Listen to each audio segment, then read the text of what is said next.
नमस्कार,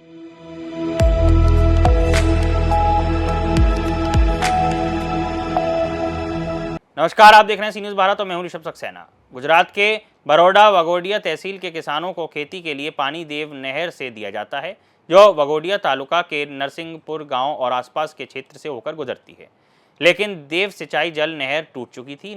नरसिंहपुरा गांव और आसपास के गांव के किसानों ने देव सिंचाई योजना विभाग और संबंधित अधिकारियों को लिखित और मौखिक रूप से शिकायत की थी।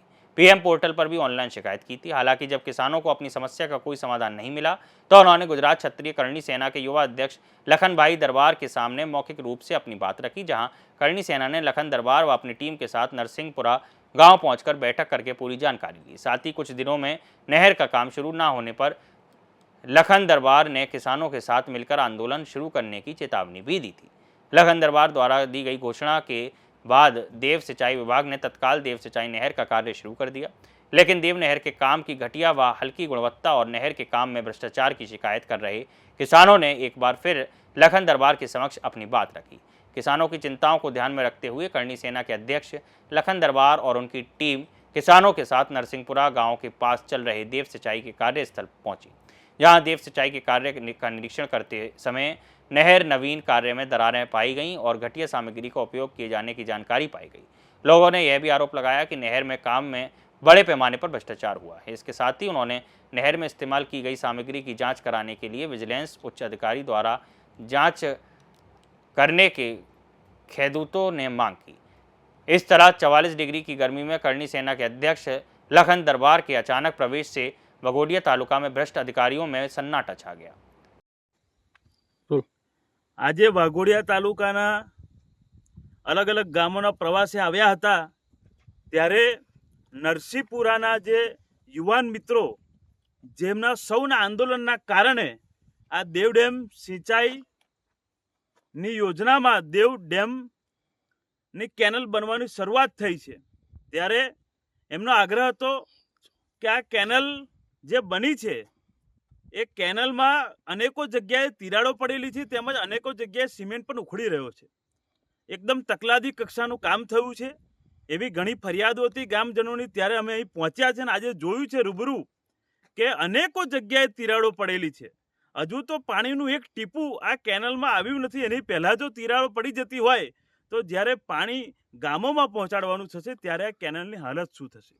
अमारी मांगणी अमारी आंदोलन ए हतुं के वाघोडिया तालुकाना खेडूतोने पाणी मळी रहे, परंतु आ तो आंदोलननी जीत थया पछी ज्यारे केनल बनवानी शरूआत थई छे त्यारे केनल એટલી તકલાદી બની છે કે માત્ર 2-3 વર્ષમાં, હું તો 2-3 વર્ષ વધારે કહું છું, થોડાક જ વર્ષમાં આ કેનલ પાછી ખસ્તા હાલતમાં થઈ જશે।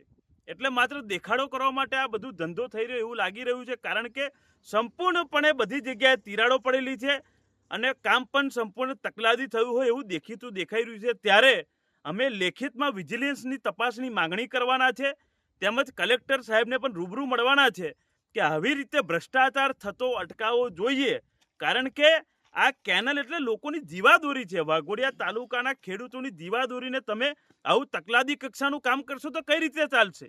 માટે અમે જે આઈને પહોંચ્યા છે અને આપના માધ્યમથી સરકારને વિનંતી કરીએ છીએ કે આ તમામ કામ પર વિજિલન્સની તપાસ બેસે, કયા કક્ષાનું सीमेंट वपरायो छे, कया कक्षानुं कयो सामान वपरायो छे, बधी ज चकासणी थाय। अने एमां जो गैरलायक आ लोको 100% मने तो शंका छे ज, कारण के हजू बनीने एमां तिराड़ ना पड़वी जोईए, परंतु आ जे खस्ता हालत थई छे एना परथी साबित थाय छे के जे पण कॉन्ट्राक्टर छे एनी मिलीभगत छे, अधिकारीओनी पण मिलीभगत छे साबित थाय छे। जो टूंक समयमां आ काम सारुं अने मजबूत नहीं थाय तो फरी एकवार जेवी रीते देव डेम केनल माटे आंदोलन कर्युं हतुं, देव डेम केनल बनवानी शरूआत थई, एवी रीते आ केनलने मजबूताई आपवा माटे पण आंदोलन करवामां आवशे। जय हिंद, जय भारत। आ केनलनुं काम चालू थई गयुं छे रिपेरिंगनुं, पण एक नंबरनुं तकलादी काम छे। एना जे ढेफा एनुं जे आवे ने मटीरियल ए ढेफानी जेम तूटी जाय छे, माटीनुं ढेफुं લે ને એ પ્રમાણે તૂટી જાય છે। અને જ્યારથી બનવાનું ચાલુ થયું ત્યાર પછી અગર ખરેખર આની પર પાણીનો છંટકાવ કરવો જોઈએ, એ પાણીનો છંટકાવ પણ દેખાતો નહીં અને ઠેર ઠેર તિરાડો પડી ગયેલી છે। એટલે આ કેનાલ વર્ષોની વાત નહીં, આ 5 થી 6 મહિનાની અંદર આ જે આરસીસી મટીરિયલ વાપર્યું છે ને એ બધું તૂટી જશે। એટલે એકદમ ઉચ્ચમ અને સારું કક્ષાનું કે અમને વર્ષો સુધી 10 થી 15 વર્ષ સુધી એનું પાણી એ રીતે મળે એ રીતનું આ કામ થવું જોઈએ. એટલે હા, એક નંબરનું આ તકલાદી મટીરિયલ છે અને એવું હોવું જ ના જોઈએ. એકદમ સારું મટીરિયલ અહીંયા આગળ વપરાવવું જોઈએ અને લોંગ ટર્મ સુધી આ કેનાલ ખેડૂતોને પાણી પહોંચાડે એ પ્રમાણેની કામગીરી અહીંયા આગળ થવી જોઈએ. તો જ આ કામ સંતોષકારક થયું છે એમ કહેવાશે. એટલે આનું કામ સંતોષકારક થાય, ખેડૂતોને સંતોષમાં આવે એ પ્રમાણેનું કામ થવું જોઈએ. અને આ જ્યારથી કેનાલ બને છે ત્યાર પછી આ લોકો પાણી છાંટવાનું નામ લેતા નહીં, એટલે આ મટીરિયલ વધારે સમય ટકવાનું નથી એમ.